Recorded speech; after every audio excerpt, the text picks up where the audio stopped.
এখন আমরা দাঁড়িয়ে রয়েছি হেডলাইন্স ত্রিপুরার টিম। আমরা দাঁড়িয়ে রয়েছি রাজধানীর সার্কিট হাউস সংলগ্ন যে এক বেসরকারি হোটেল রয়েছে, সেই বেসরকারি হোটেলের সামনে, যে হোটেলেই কিন্তু গতকাল থেকে অবস্থান করছেন কেন্দ্রীয় স্বরাষ্ট্রমন্ত্রী অমিত শাহ সহ উত্তর পূর্বাঞ্চলের যিনি মন্ত্রী জ্যোতিরাদিত্য সিন্ধিয়া এবং প্রতিমন্ত্রী ডক্টর সুকান্ত মজুমদার সহ ৮ রাজ্যের মুখ্যমন্ত্রী, মুখ্য সচিব, রাজ্যপাল এবং পদস্থ আধিকারিকরা তারা এখানেই অবস্থান করছেন।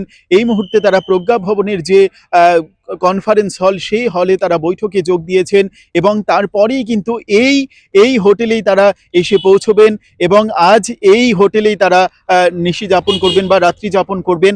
আর সেই দিকটি মাথায় রেখেই কিন্তু গোটা শহরের এই এলাকাগুলি, বিশেষ করে এই সার্কিট হাউস সংলগ্ন এলাকা, গোর্খা বস্তি এলাকা, সেইগুলি কিন্তু নিরাপত্তার চাদরে মুড়ে ফেলা হয়েছে। এই মুহূর্তে আপনারা দেখতে পাচ্ছেন সেই ছবি।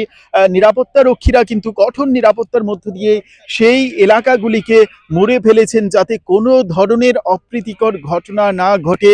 এই বৈঠক এক গুরুত্বপূর্ণ বৈঠক, কারণ ৭২তম উত্তর পূর্বাঞ্চলীয় কাউন্সিলের এই বৈঠক প্রতিটা ৮টি উত্তর পূর্বাঞ্চলের প্রতিটা রাজ্যের জন্য এক গুরুত্বপূর্ণ বৈঠক। কেননা উত্তর পূর্বাঞ্চলের এই ৮টি রাজ্যের কৃষ্টি, সংস্কৃতি, পর্যটন ইত্যাদিগুলিকে কাজে লাগিয়ে কিভাবে কর্মসংস্থানের সুযোগ গ্রহণ করা যায়, কিভাবে কর্মসংস্থানের পথ সৃষ্টি করা যায়, কর্মসংস্থানের পথ খুলে দেওয়া যায়, সেই বৈঠকে কিন্তু এই বিষয়গুলো উঠে আসবে। এবং যোগাযোগ ব্যবস্থা, রেলপথ, সড়কপথ, বিমানপথ কিভাবে আরও শ্রীবৃদ্ধি ঘটানো যায়, সেই বিষয়গুলো কিন্তু এই বৈঠকে আলোচনায় স্থান পাবে বলে জানা গিয়েছে।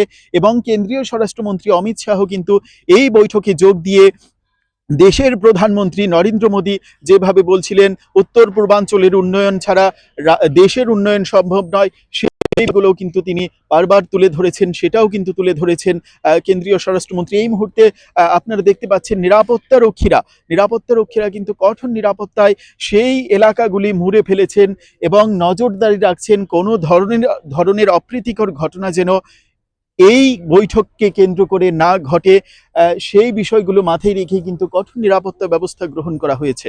এই মুহূর্তে হেডলাইন্স ত্রিপুরার টিম আমরা রয়েছি রাজধানীর সার্কিট হাউস সংলগ্ন এলাকায়, যেখানে কিন্তু নিরাপত্তার বিষয়টা আপনাদের সামনে তুলে ধরলাম আমরা।